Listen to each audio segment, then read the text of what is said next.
Welcome to part 2, building the CFO COO operating framework. From understanding in part 1 to action in part 2.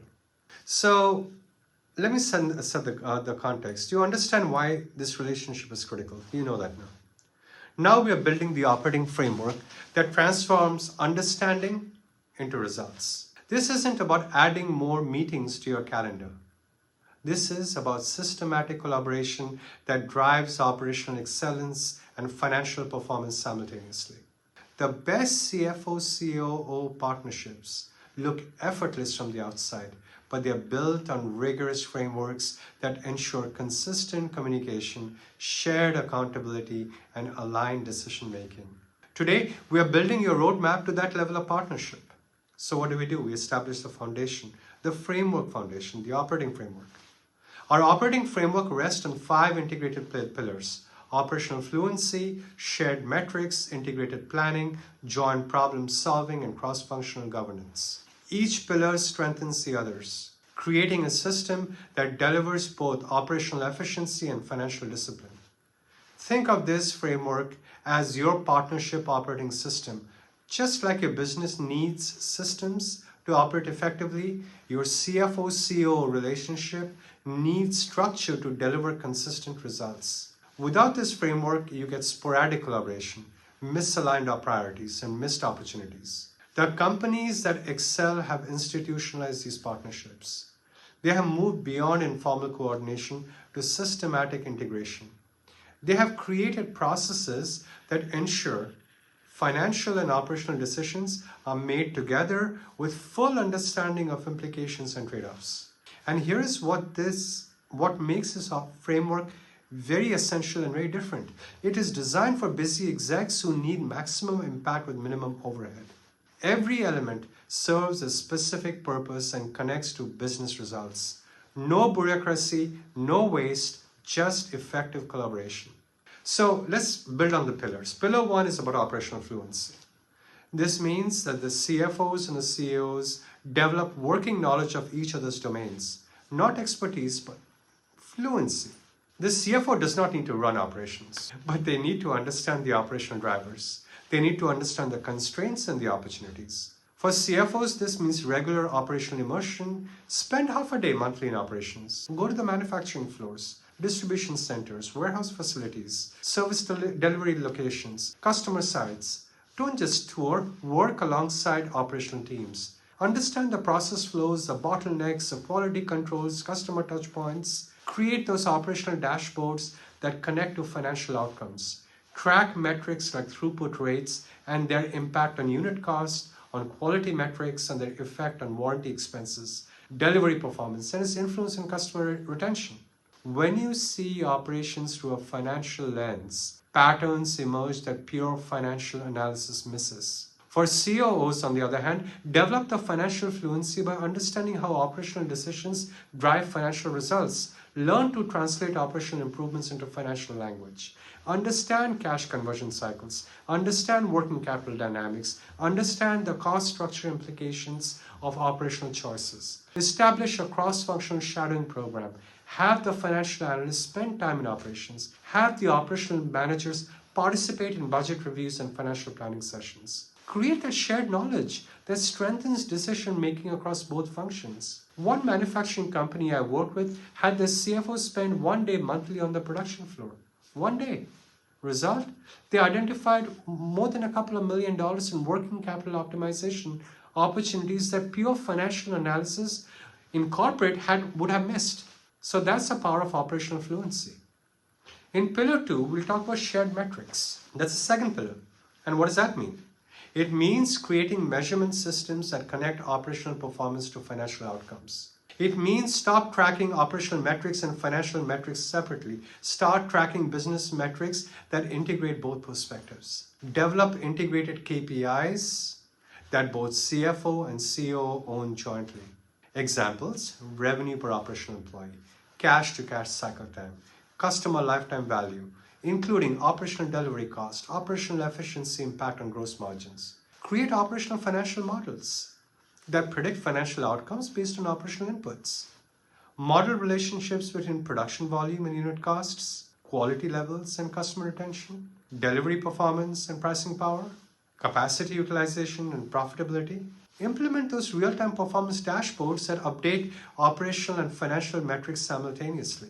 When operational performance changes, immediately see financial implications. When financial constraints emerge, immediately understand operational options. Establish variance analysis protocols that examine both operational and financial causes. When actual results differ from plan, analyze operational drivers alongside financial factors. This creates a very rich and deeper understanding and for better corrective actions. Most importantly, tie executive compensation to shared operational financial metrics. When CFO and COO bonuses depend partly on integrated performance measures, behavior aligns naturally. It happens naturally. The third pillar we're going to talk about is integrated planning.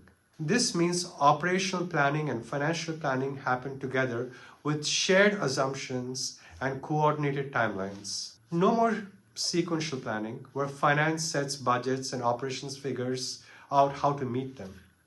Start with synchronized planning cycles. Operational capacity planning should inform financial forecasting.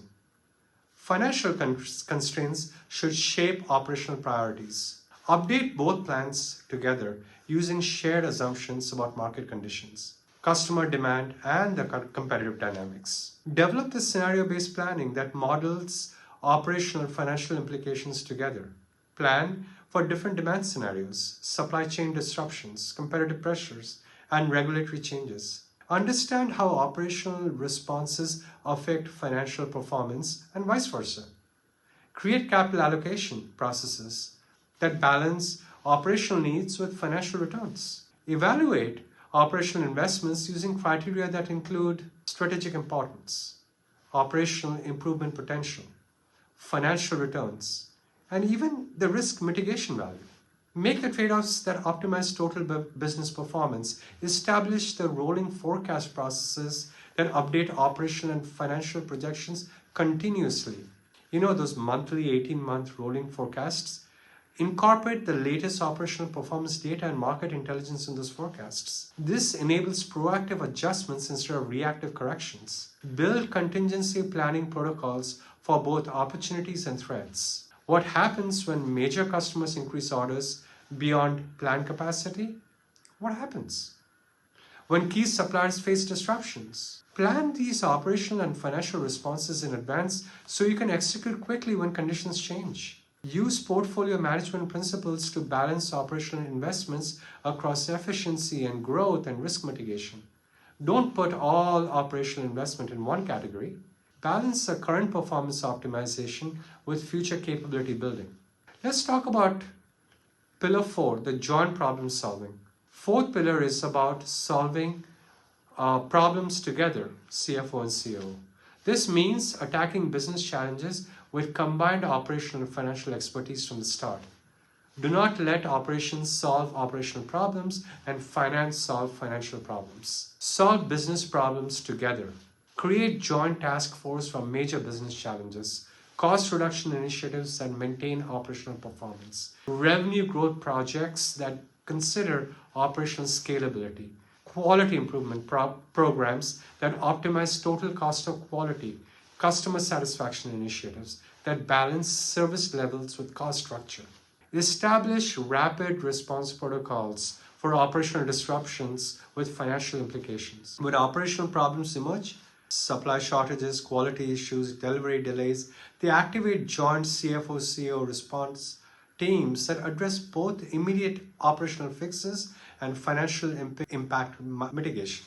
Implement joint root cause analysis for performance variances. When actual results differ significantly from plan, conduct analysis that examines both operational and financial factors. This prevents solutions that fix symptoms while missing root causes. Develop your shared innovation processes that evaluate opportunities through both the operational feasibility and the financial attractiveness lenses. New products, new markets, new technologies, assess them with integrated criteria that prevent operational commitments that are not financially viable or financial commitments that are not operationally feasible.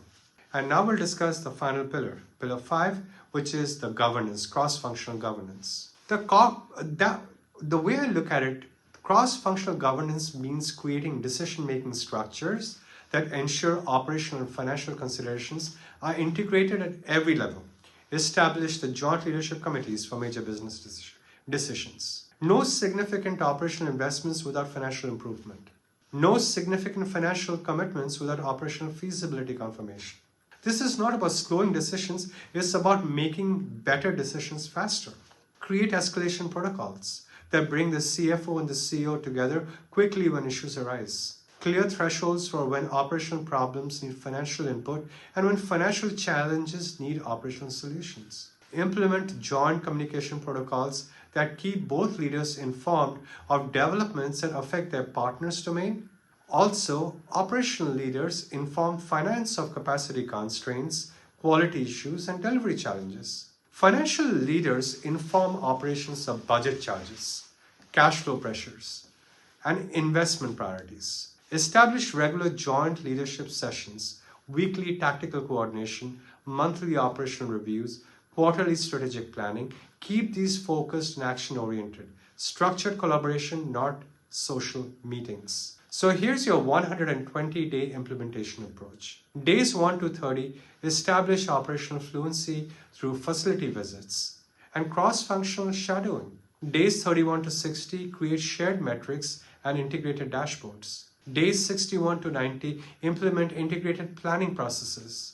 Days 91 to 20, establish joint governance protocols and communication rhythms. Start simple, build momentum, then expand. Focus on quick wins that demonstrate value, then tackle more complex integration challenges. Most organizations see measurable improvements within 90 days of starting this process. So in closing, the thought that I want to leave to you, this framework transforms the CFO-CEO relationship from functional cooperation to strategic integration. It creates alignments without bureaucracy. It creates coordination without complexity.